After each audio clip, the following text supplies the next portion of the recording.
কেউ কাটিবে ঝাড়ের বাস, কেউ বলিবে সর্বনাশ, কেউ বা আবার করবে গরম পানি মাজননী। যেদিন তোমায় ছেড়ে যাব আমি। ঠিক না ঠিক? অনেক ছেলে মরে ঠিক করো তার বক্সে চাও না। যেদিন আমি থাকবো না, মা বলে আর ডাকবো না, আমার জন্য কান্দো না মা তুমি। যেদিন আমি থাকবো না, এ মা বলে আর ডাকবো না, আমার জন্য কান্দো না মা তুমি।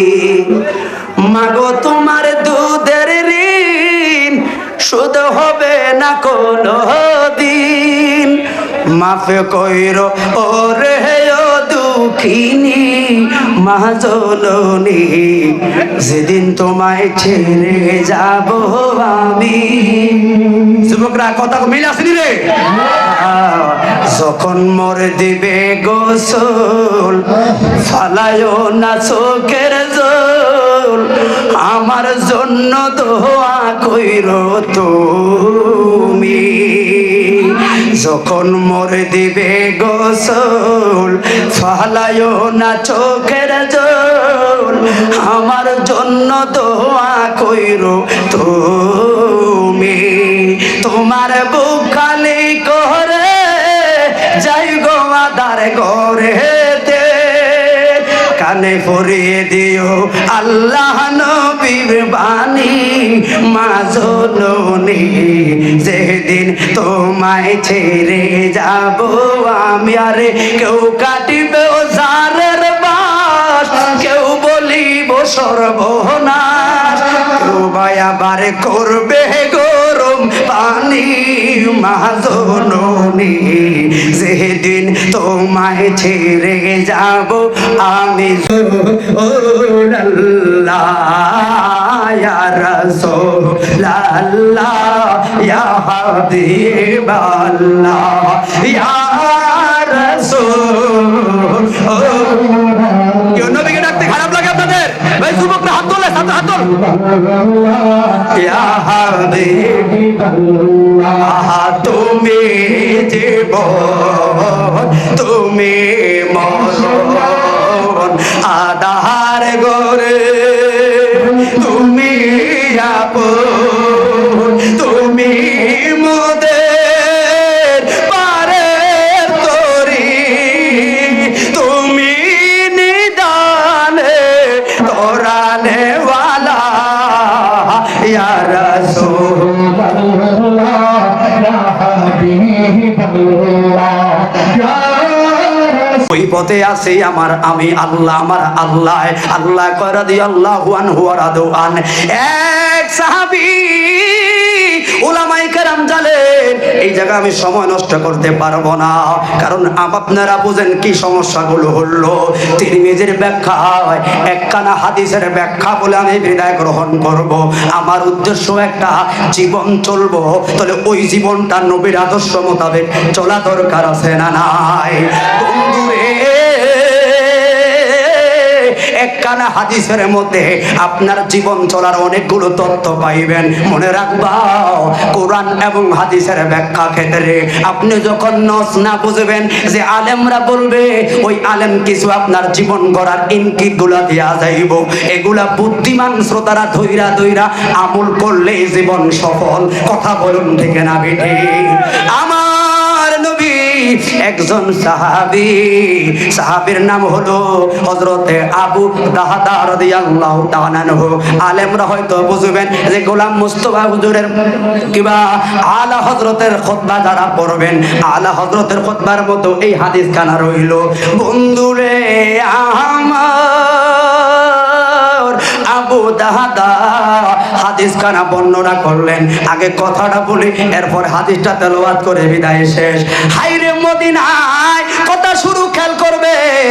মদিনার মধ্যে এতিম ছেলে, আমরা দেশে এতিমের হক মাইরা খাওয়ার লোক আছে না নাই? আসেনি আসেনি আসেনি। আবার কিছু মানুষ আছে ছেলের নামে জায়গা সম্পত্তি লেখা দেয়, মাইয়ারে কয় মা তোরে আল্লাহ দিব, না ওই সকল বাবাদের প্রতি। কথা বলেন ঠিক না বেঠি? আবার দিলেও মেয়েরে বাড়ির জায়গা দেয় না, ওই সিবার জায়গাটা মেয়েরে দেয় না। না, ছেলের 3 ভাগের 1 ভাগ তো মাইয়া পাবে, এই মায়ার হক না দিয়া কবরে ফিটরাই কোনা রে। এই জন্য বললাম ওই মদিনার এতিম একটা ছেলে ছিল গো, যার সম্বল বলতে কথাটা শুরু, সম্বল বলতে মাত্র কয়েকটা খেজুর বাগান। এই খেজুর বাগানে আয় দিয়া তার জীবনটা চলতো। এগুলার রাত্রে পাইকা পাইকা পড়তো, সকাল বেলায় টুকরি কইরা কইজা বাজারে নিয়া বিক্রি কইরা জীবনটা চলতো। কথাটা খেয়াল করবেন, আমি প্রশ্ন করব বন্ধুরে, হঠাৎ করে লক্ষ্য করলো কিছুদিন যাবৎ তার খেজুর গুলো কোন সরায় জানা লইয়া যায়, এত তোরা জীবনটা চলার বড় কষ্ট। এই ছেলে দৌড়াইয়া মুরব্বীদের কাছে গেল, পাড়ার মুরব্বীদের কাছে যাইয়া এবার বলল বাবা, ও বাবা গো, আমি হলাম গরিব, আমার মা নাই গো, আমার বাবা নাই গো, সম্বল বলতে ছোট্ট একটা খেজুর বাগান আমার, এটা আয় দিয়া চলতাম। যেমন এই টাইমে কিছু যুবক আছে মাহফিল, আবার কিছু যুবক আছে আরেকজনের ডাব গাছ খালি করার ধান্দায়। কথা বলুন ঠিক না বেঠি? বন্ধুরে বন্ধুরে, মন খুইলা টান দিয়া কথা বলতে পারেন, আপনারা বুঝতে পারলেন। এবার পাড়ার মুরব্বীদের কাছে বললেন চাচা গো, ও চাচা, আমি এই ঝামেলায় পড়লাম, আত্মরক এখন আমার কি করা যায়? পাড়ার মুরব্বীরা এই ছোট্ট ছেলে এতিমের বাগানটা তদন্ত কইরা দেইখা সই না একটা পরামর্শ দিল, যেহেতু তোমার বাগানটা ছোট, আত্মরক্ষার জন্য সামনে দিয়ে একটা দেয়াল টাইনা দাও। সুবহানাল্লাহ।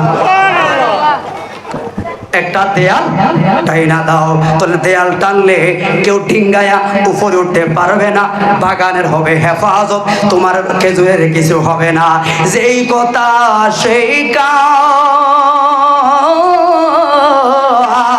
এই ছেলে এবার মুরব্বিদের কথা মতো গো দেয়াল টানা শুরু করলো। তাহলে এই জায়গায় তো একটা মাসালা পাইলাম, ওরে কচু আর যুবক রে, যেই কোনো কাজ করবা, যেই কোনো অনুষ্ঠান করবা, পাড়ার চাচা যেটা মুরব্বীদেরকে ডাইকা ডাইকা একটা পরামর্শ নেওয়া আমার নবীর সুন্নত রে, ঠিক না বেঠে?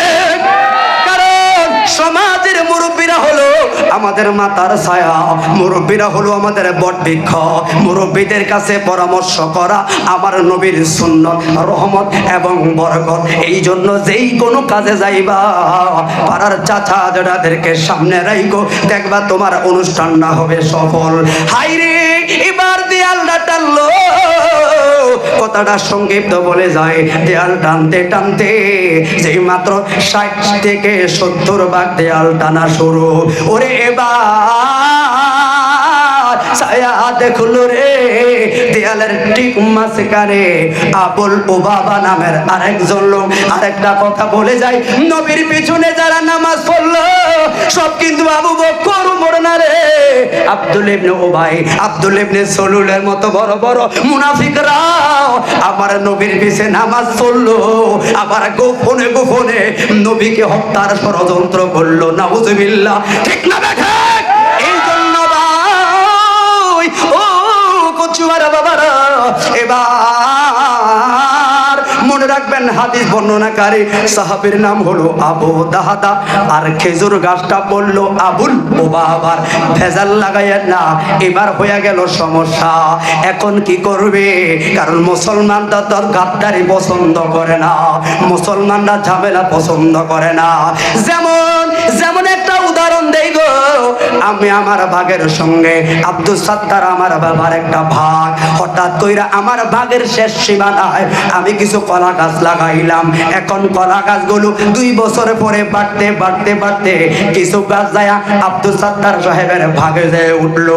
এবার উনি দেখা বললো, কি হুজুর, কলা গাছ তো 2টা আমার ভাগে। এখন আমি বলবো, বাবা জায়গাটা তো আপনার কাজে লাগে না, গাছগুলো হোক না, কলা ধরলে আপনিও খাইবেন আমিও খাইয়াম, ঝামেলা শেষ। এখন উনি যদি কয় কলা গাছ যদি না সরান তাহলে আপনারও মাইরাম কলা গাছও মাইরাম, তাহলে তো আর সমাধান হলো না। কথা বলে ঠিক না বেটে? কথা কি বুঝেন আমার? না বুঝলে কিছু করার নাই, বুঝতে পারে কিভাবে আমি কথা বলতেছি। এবার আবুল বাবার কাছে দৌড়াইয়া গেল গো, ডাক দিয়ে বলেন, ও বাবা, মা নাই রে, আমার বাবা নাই। আত্মরক্ষার জন্য ওয়াল টানলাম গো, এখন 70 ভাগ ওয়াল শেষ আমার। আপনার একটা খেজুর গাছ পয়রা বাবা পড়বে কায়দায়, আমি গরিব, আল্লাহর রাস্তে গাছটা যদি আমার দিতেন বড় উপকার হইতো। গাছটা সরাইয়া আমি আমার এই বাগানের সমস্যার সমাধান করলাম। আবুল ও বাবা কইতো টান টান করতে পারতাম না, গাছটা থাক, ধরবি না। এবার ছেলেটা কিছুক্ষণ সময় চুপ থাইকা বললেন, বাবা তাইলে ন্যায্য একটা মূল্য বলেন। ন্যায্য মূল্য বললে এই গাছটা আমি কিনিয়া এটা সরাইয়া আমার বাগানের হেফাজত করব। ওরে কয় দানও করতাম না রে, বিক্রিও করতাম না রে, গাছটা কইরা থাক। আয় বলতে এই বাগানে তার 1টা মাস কাইটা গেছে গো, খানা দানা না খাইয়া ছেলেটা শুকাইয়া যায়। ওরে মামলা গড়াইতে গড়াইতে রে আমার নুরুনালা নূর নবী দরবারে আইল।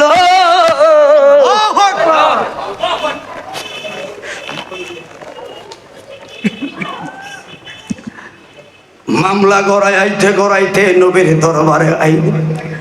10 মাইল ধরে কি সমস্যা হয় আমার নবী জানে কি জানে না। এই ছেলেটা সালাম দিল, নবীজি, ও মায়ার নবী গো, একটা সমস্যার সমাধান করার জন্য এলাম। কথাটা বলার আগে, পাগলা আইয়ুকুম মিসলি, কে আছে আমার মতো? আমি জানি রে তিন ছেলে না খাইয়া কুল কিনারা হারাইয়া আমার দরবারে আইলি। তুমি আসার আগে আমি একজন সাহাবীরে পাঠাইয়া দিলাম ও বাবারে খবর দেওয়ার জন্য। সাহাবীদের জন্য কত মায়া রে। ওই সাহাবী আইলো। এবার এই পাগলা এতিম ছেলেটাও বইল। হাদিস বর্ণনাকারী আবু দাহাদ পয়সা রইল। বন্ধুরে আমার নবী মায়ার সুরে কই, আবুল বাবা এতিম ছেলেটারে গাছটা তুমি মেহেরবানি করে দান করে দাও। মুখের সামনে কইল ফাটতাম না। আমার নবী কইল দান যেহেতু করবা না তাহলে তুমি ন্যায্য মূল্য বলো, তোমার থেকে কিনিয়া গাছটা আমি এতিম ছেলেরে দিয়া দিয়াম। আমার নবী যে মাত্র কইল দান করবা, পাগলায় দান করলো না। নবী বলল ন্যায্য মূল্য বলো রে। পাগলা কয় ন্যায্য মূল্য বুঝি না, বিক্রি করতাম না। দরবারে উমর ফারুক বসো। উমর ফারুক লোক দিয়ে তোর বাড়ি লইয়া দাঁড়াইয়া গেছে গো। ও মায়ার নবী কার সামনে গো, কার সামনে? রহমতুল্লিল আলামিনের কথা বার্গেনিং করে সহ্য হয় না। হুকুম দিবেন দুশ্মনের গর্দান থইলা নাম গো।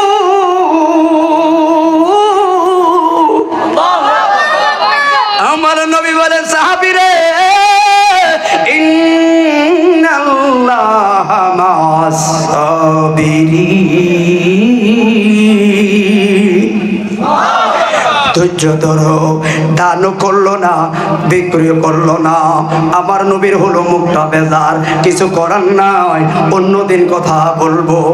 মজলিসে আমার নবী বইসা গেলেন, হঠাৎ করে এক ফাঁকে বলছে, পাগলা গাছটা দান করতি না রে, না বিক্রি করতি না। না আমার নবী এবার বললেন, পাগলা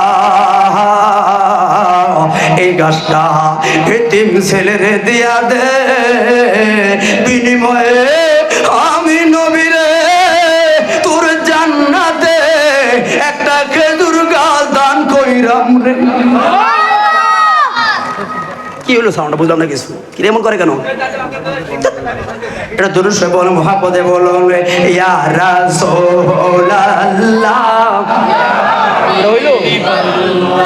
ও ইয়া রাসূলুল্লাহ, ও ইয়া রাসূলুল্লাহ,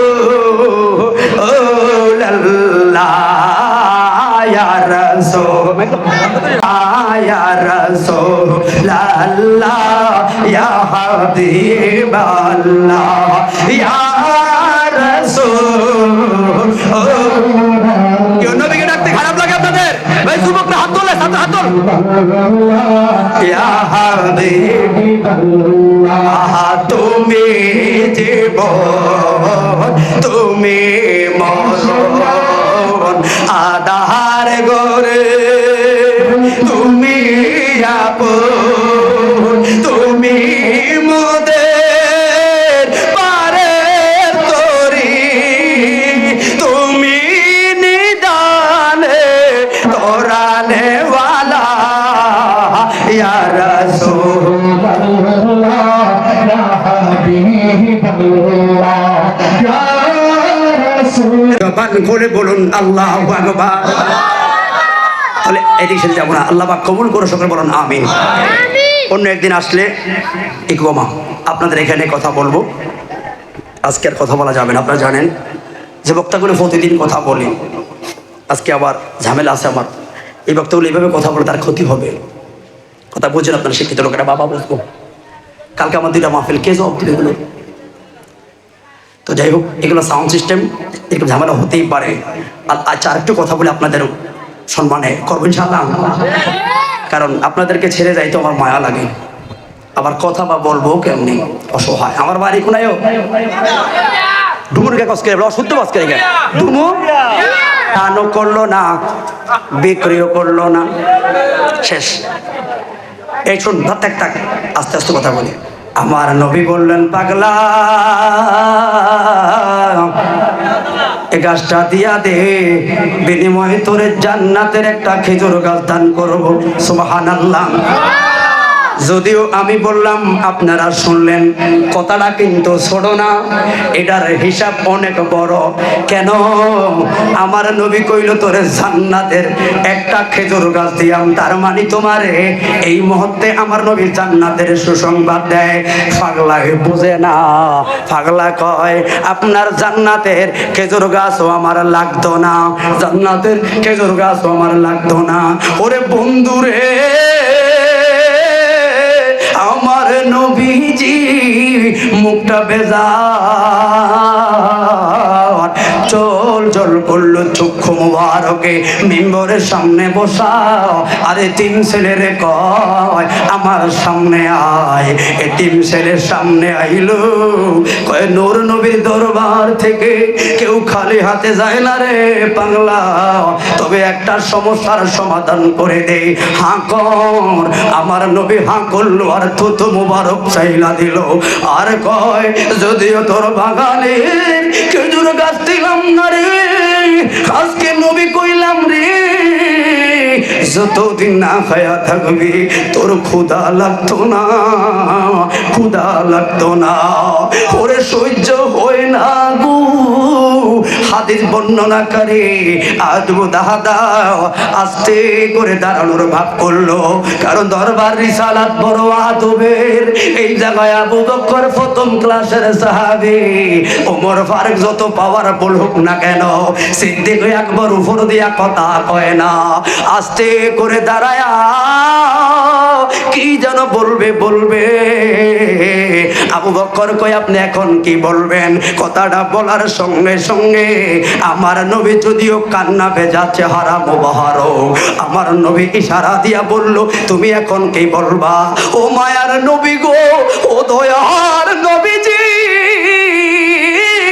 একটু আগে শুনলাম আপনি কি যেন একটা অফার দিলেন আবুল দাহওয়ারে। কিসের অফার? যে এতিম ছেলের দেয়ালের মাঝখানে যে গাছটায় আটকে রইল গো, ওই গাছটা বলে, অথচ ঘটনা কিন্তু শুনছে, তারপরও কেমনে যাচাই করে ভালোবাসা রে, কেমনে রে সাহাবায়ে কেরাম এমনি হয় না রে, আর আমরা এমনি অনুসরণ করতে পারি নাই। আমার নবী বললেন আসহাবিকান নুজুম বিআইহিম একতাদাইতুম মেহতাদাইতুম, আমার একজন সাহাবী হলো আকাশের তারকার মতো, একজনকে যদি অনুসরণ করো তুমি জান্নাত পাইবা। এই সাহাবী বললেন ইয়া রাসূলুল্লাহ, ওই এতিম ছেলের গো দেয়ালের মাঝখানে যে গাছটা আটকে রইল, ওই গাছটা যদি এতিম ছেলের দেয় গো, আপনি পেলে কি শুনলাম একটা গাছের বিনিময়ে জান্নাতে খেজুর গাছ একটা দান করবেন। আমার নবী বললেন নাম হা। ও মায়ার নবী, আবুল বাবা তো গাছটা দেয় না কয় না, তাহলে সমাধান তো হয় না কয় না। এবার সামনে আয়ার নূরে নবীর কদম মুবারকের মধ্যে দইরা পাগলা কয় ইয়া রাসূলুল্লাহ, যেই কোনো কৌশলে যেই কোনো কিছুর বিনিময় গো, ওই গাছটা যদি আবু দাহাদা কিনিয়া এতিম ছেলের দেই গো, তাহলে আমারে ওই জান্নাতের খেজুর গাছটা দিবেন নি?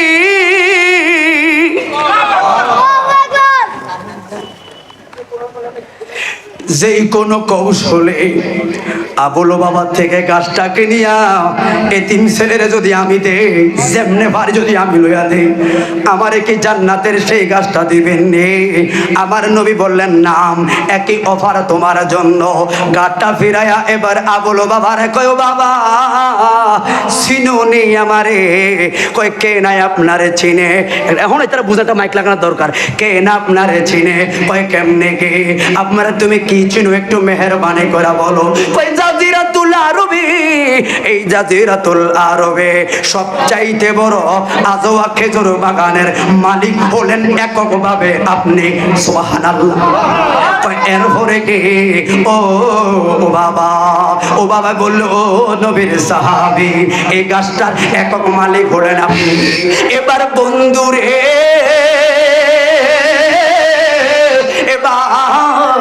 ওই সাহাবী বলল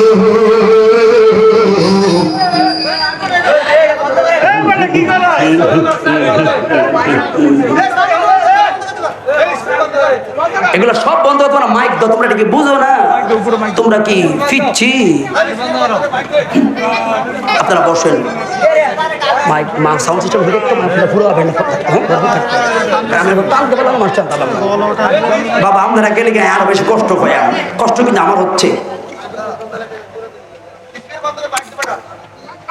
ফুরাই অন্তর দেখাই কারে গো,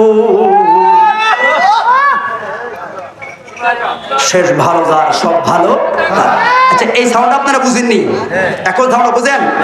এটা দেয়া থাক, সবাই জবান খুলে বলুন আল্লাহু আকবার। ও বন্ধুরি, এবার আমার নবী বলল সাহাবীরে, তুমি যদি ওই গাছটাই আইনা দাও, একই অফার তোমার জন্য। এবার আবু দাহাদা কয়া বল, ও বাবা আমারে চিনুনি? আমারে তোমরা চিনুনি? আপনারা একটু আমার দিকে খেয়াল করবেন, হাদিসটা বড় গুরুত্বপূর্ণ, মনোযোগ দিয়া শুনলে ঈমান আনতে বড় ভালো লাগবে। কেন সুন্নিরা নবীর সাঙ্গায় রে, সাহাবীরা কেমনে নবীরে পাইলো? বন্ধুরে বন্ধুরে, এবার কয় আমার চিনুনি কে না আপনারে চিনে? কয় আপ কেমনে চিনো? কয় জাজিরাতুল আরবে সবচাইতে আজোয়া বড় খেজুর বাগানটা হলো আপনার। আবু দাহাদা কয় আবুল বাবা এই গাছ বাগানটার মূল্য কত তুমি জানো নি? কয় মূল্য কত জানি না, তবে এটা জানি আপনার বাগান কেনার মতো সাধ্য জাজিরাতুল আরবে আর দ্বিতীয় কারো নাই। সঙ্গে সঙ্গে হাতটা ধইরা কয় বাইরে বাগানটা তোর কাছে বিক্রি কইরাম রে।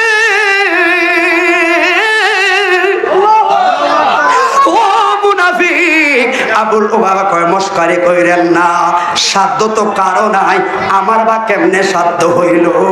আল্লাহর নবীর সাহাবী আবু দাহাদা কয় ভাই রে তোর কাছে বাগানটা বিক্রি করব কিনবি নি? কয় এত টাকা আমার নাই। কয় টাকা লাগবে না, পয়সা লাগবে না, সম্পদ লাগবে না রে, একটা জিনিস চাই আমরে। কই কি চাইবা? কই এতিম ছেলের দেওয়ালের মাঝখানে রে যেই খেজুর গাছটা আটকে রইল রে, ওই একটা খেজুর গাছ আমার কাছে বিক্রি কইরা দে, বিনিময়ে ওদের সম্বলের পুরো বাগানটা তোর নামে লেখা দিয়াম রে।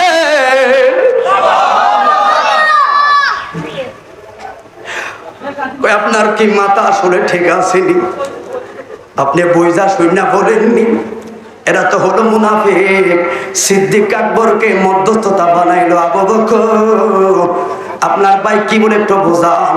আবু বকর হাতে ফিরে হাত দিয়া কয় ভাই বাগান যতই বড় হোক না কেন এটাই কিন্তু তোমার সহি সম্বল, বুঝালাও কথাটা সই না।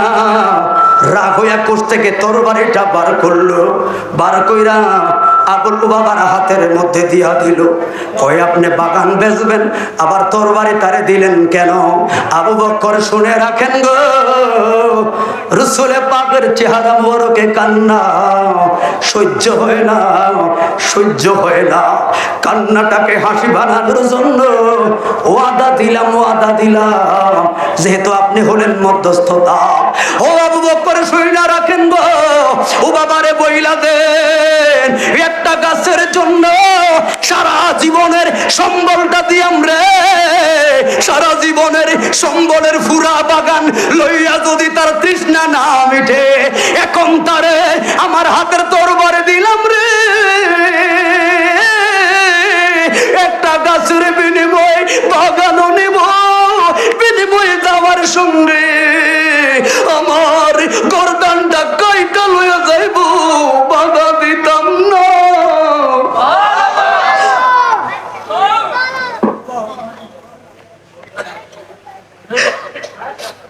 সহায় সম্বল দিলাম, এবার পাগলায় রাজি তোলে বাগান হয়ে গেল বিক্রি। সারা জীবনের সম্বল দিয়া একটা মাত্র খেজুর গাছ কিনে তিন ছেলেরে কয়া হয়, বুকের মধ্যে জড়াইয়া কয় সারা জীবনের সম্বল দিয়া বাগান গাছটা তোর কিনছি রে। রাসূলে পাকের কদমের সামনে ঘোষণা দিলাম, ও বাগান পুরা এই গাছটা তোরে আমি আল্লাহর হস্তে দান কইরা দিছি। তোমার যা মনে চায় করো। গাছটা একটু ফিরাইয়া জানতে চাই আপনারা উপহার দিবেন এই গাছটার বিনিময়ে একটা জান্নাতের খেজুর গাছ পাইছিনি গো, পাইছিনি। আমার নবী কয় তোরে ঘোষণা দেওয়ার আগে আয় আয় আমার বুকে আয়। ওরে ঢাকার তাইকা সুরমা গাড়ি যখন আমার বাড়ির সামনে যায় রে, ওরে মায় কয় করে বাচ্চা তোরা পাইছে রে। বাবার কথা শুই না, ছোট বাচ্চাগুলো এমন জোরে একটা দৌড় মারে রে, আগুনে ভরে কি পানিতে ভরে টেন নাই রে। বাবারে কেমনে দেখবো, বাবার কোলে যাইয়া পড়বো, এই চিন্তায় বাচ্চাগুলো পাগল। ওরে আবু দাহাদা যেই মাত্র আমার নূরের নবী হাত মুবারক টানলো, আয় আবু দাহাদা একটা লাফ দিছে। শুধু একবার আবু বকর দিকে তাকায়া কইল, ও নবীর সাহাবী আবু বকর রে শুই না রাখ, ওরে বাগান দিলাম রে, জান দিতে রাজি রে। আবু বকর রে আমার নবী যে আমার এই বুক মুবারক দেওয়ার লাইগা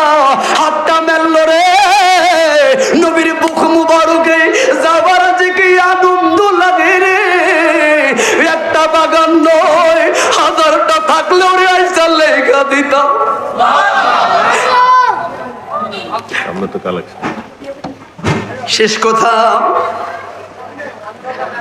রসুলে পাক ঝরয়া ধরলো, পাগলা খালি ফইরা যায়। একবার দুইবার যেই মাত্র ফইরা গেছে, নবী ধইরা উঠাইল, কয় তোরে যে গাছটা দিছি জান্নাতের, ওইটার মূল্য শুনবি নি? ওই গাছের একটা ডালের তাইকা আর একটা ডালে যাইতে 500 বছরের রাস্তার সময় লাগলো।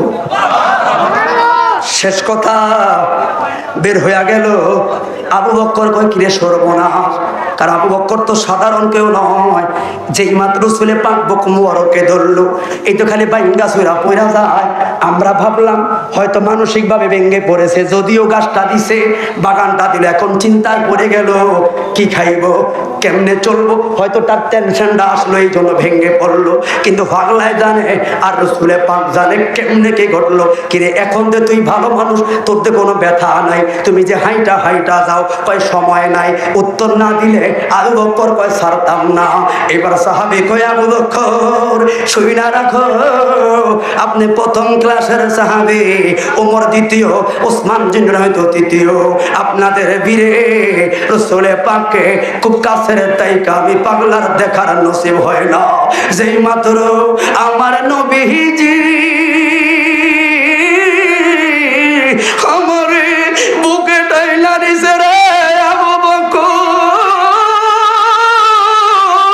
আমি ফোরার পান করছি রে, ফোরার পানটা না করলে রে আমার নবী আমার একবারে জোরায়া দরদরি।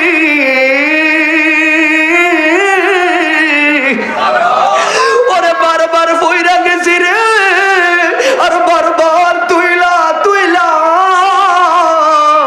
রহমতুল্লিল আলামিন বুকে জড়াইছে রে আবু বকর। এই জন্য বারবার ফইরা গেছি। কিন্তু নবী যে লাস্টে কইছে আর ব্যংসা ধরিস না, উঠ। একবার যদি ওই পাগলামি না করতাম, একবারই ধরতো। পাগলামি কইরা কমপক্ষে 3 বার নবীর বুক মুবারকে লাগাইছি। আল্লাহর কসম রে আবু বকর, রাসূলে পাকের বুক মুবারকে যখন আমি গুনাহগারের বুকটা লাগাইছি, কি কইল বুক মুবারকে লাগাইছি না আল্লাহর জান্নাতুল ফেরদাউসের চৌকাঠে লাগাইছি। আমার খেয়াল বাড়িতে গেছে, স্ত্রীকে গেটের সামনে শেষ কথা, অনেক কথা এইদিকে দিকে যেতাম না, বিবি বের হোক, বাগান বিক্রি করলাম। কারণ মহিলাটা বড় মেধাবী, বলছেন স্বামী রে আমি জানি আমার স্বামী একজন মেধাবী ব্যবসায়ী, আর না হয় এত বড় বাগানের মালিক হয় না জানি। এবার স্বামী বলল বিবি টেনশন করো না, ভালো দামেই বাগান বিক্রি করলাম। মহিলাটা উত্তর দিল ভালো দাম তো জানি, কিন্তু দামটা কত একবার যদি কইতেন মনটার সান্ত্বনা দিয়া বাগান থেকে বের হয়ে যেতাম। ওই সাবুদা হাটা কয় বিবি সময় নাই গো, দলিলটা তাড়াতাড়ি হাতে লও, ওই লোকের দলিলটা হস্তান্তর কথা করা লাগবে, বাচ্চাগুলো লইয়া বের হয়ে যাও। মহিলা বলছে দামটা না বললে বের হইতাম না। আবু দাহাদা কয় বিবি রে ভালো দামে বিক্রি করলাম। কয় ভালো দামটাকে আবার বলেন। ওরে বিবি রে সারা জীবনের সম্বল দিয়া যেই বাগানটা কিনলাম রে, পুরা বাগানটা বিক্রি কইরা বিনিময়ে রহমতুল্লিল আলামিন জান্নাতের একটা খেজুর গাছ আম করে দিছে। কথাটা শুই না মহিলারা, ও মহিলা দুইটা হাত দুই দিকে বাড়ায় হাত দিছে রে। এবার ওই রমণী কয় স্বামী রে ওয়াল্লাহি রব্বিল কাবা, কাবার মালিকের কসম রে আর মদিনাতুল মুনওয়ারার কসম করে বললাম, আমি ভাবছিলাম আমার স্বামী ন্যায্য দাম পাইব, ভালো দামে বিক্রি করব, কিন্তু এত ভালো দাম পাই আমরা আশা করি না। ভালো শুধু ভালোর চাইতো এত ভালো দাম যে পায়াম আমরা ঠকি নাই, আমি মহিলাও আশা করি নাই এত সুন্দর দাম পায়াম আমরা নবীর জান্নাতের বাগানের জন্য প্রয়োজনে জঙ্গলে বনে রাস্তাঘাটে থাকবো। এই জন্য তো বললাম ও মদিনার মাটি রে।